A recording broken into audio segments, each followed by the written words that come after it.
We are happy this morning, to give you a detailed statement on some of the strange things that seem to be happening again.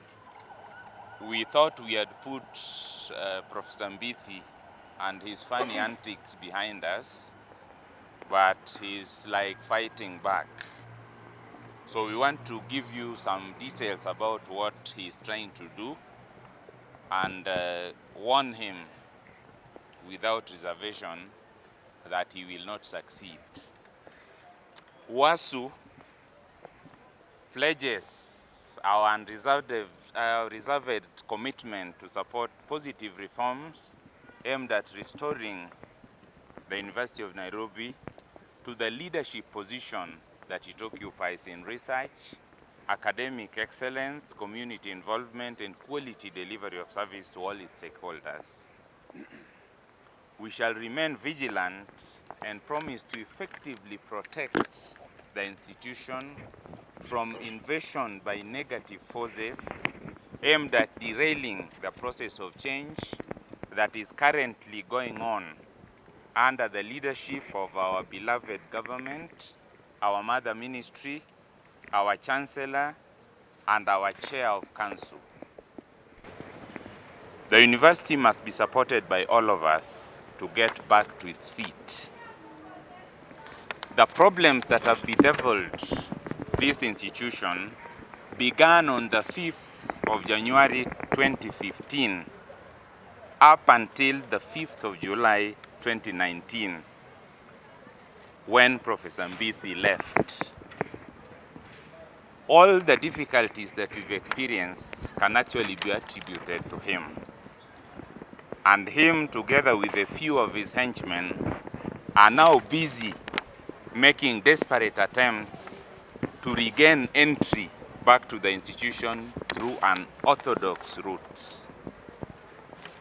He has, for instance, gone to court. And the best thing for him to do, like a decent person, would be to wait for the court process to go on to the logical end.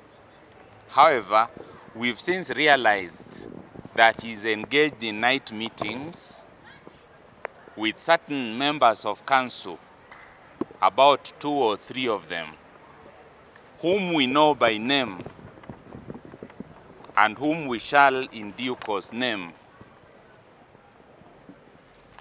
Why they are doing that is because they are desperate to continue ripping this university of its resources through corrupt means. Those meetings are attended by some members of staff and even students. On Monday this week, some students were paraded in a media conference in Delta Hotel, and they were making weird allegations against the current acting Vice-chancellor. We detest those kind of moves, and we want to tell the students, the staff, and members of council who are participating in these illicit activities to stop,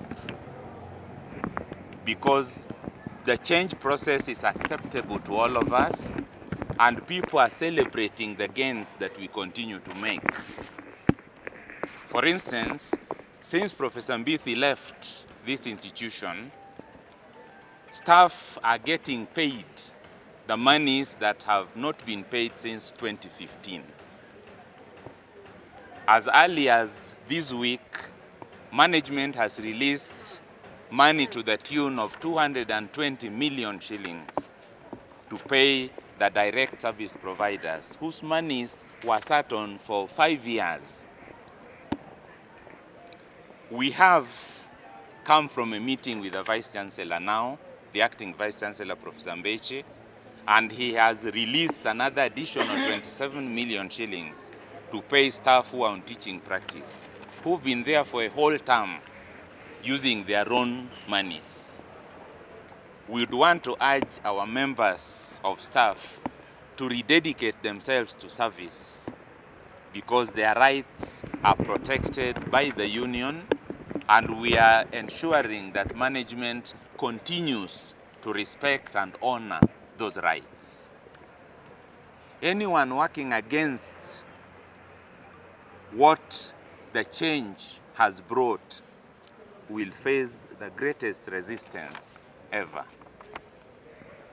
And we want to warn them that should disciplinary action be taken against them, the union will not protect them. We know the members of council, the 2 or 3 rotten ones, are doing that because they are being given money that our former Vice-chancellor stole from this institution. We know where they meet, we know the times when they meet, and we know who they are. And those corrupt activities will not be allowed to go on. Students must not participate in these designs.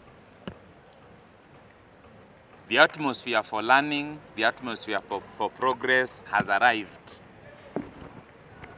And we remain vigilant as a union to protect the gains that we have made. We shall not allow a single step backwards. My colleagues and officials who are here will also make a statement regarding the same. Finally, Academic Staff Union stands for the rights of staff. And we would want to promise those who want to take us backwards that they are on a dream that will not come true. Thank you.